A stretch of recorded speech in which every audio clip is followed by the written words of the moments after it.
Hi everyone, today I'm going to be showing you 5 simple Canva tips and tricks that I use regularly as an artist. Please note that in order to do some of these things you will need to be paying for a Canva premium subscription, which I think is definitely really worth it if you do use Canva as much as I do. But hopefully you'll find some of these simple tips helpful, so let's get into the video. Tip number 1 is the background remover tool. This is probably one of my most used Canva tools, and I believe you do need Canva Premium to use this feature.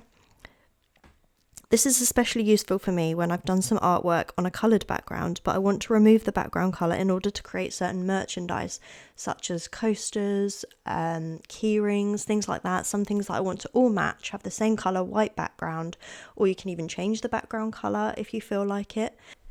All you need to do is just insert your image into your Canva document, whatever size document you're using, whatever you're making, and then you click on the image, and then at the top you can see it says BG Remover, which stands for background remover. Just click that and it automatically removes the background.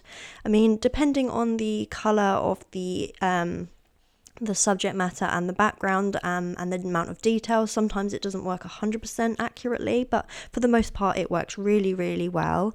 Even around all the hair of the mane here, you can see that it's done a really good job, and I just find this one of the most useful, quick and easy tools to use in Canva. The second easy to use feature that I use really often is creating transparent backgrounds.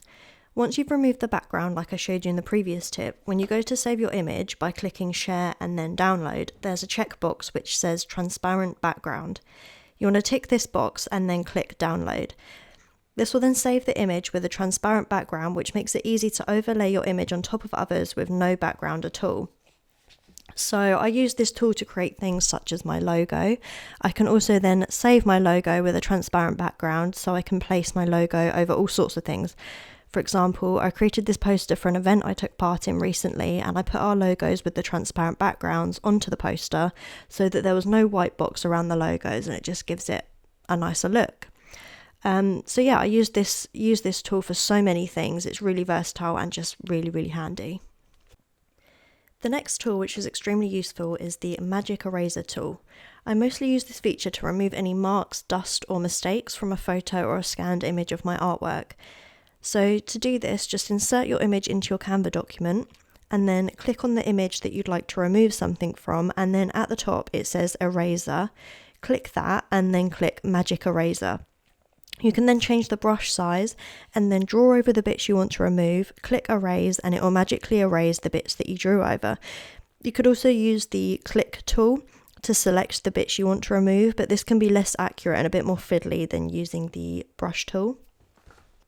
The next useful feature I often use is adding shadows.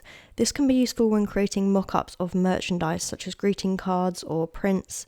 You can insert a scanned image of your artwork into Canva and then click Edit, scroll down and it should say Shadows, or sometimes when you click Edit it doesn't say Shadows at the bottom like it shows in this video clip. Sometimes the Shadows option is under Effects and then you can click on Shadows and it gives you the options there.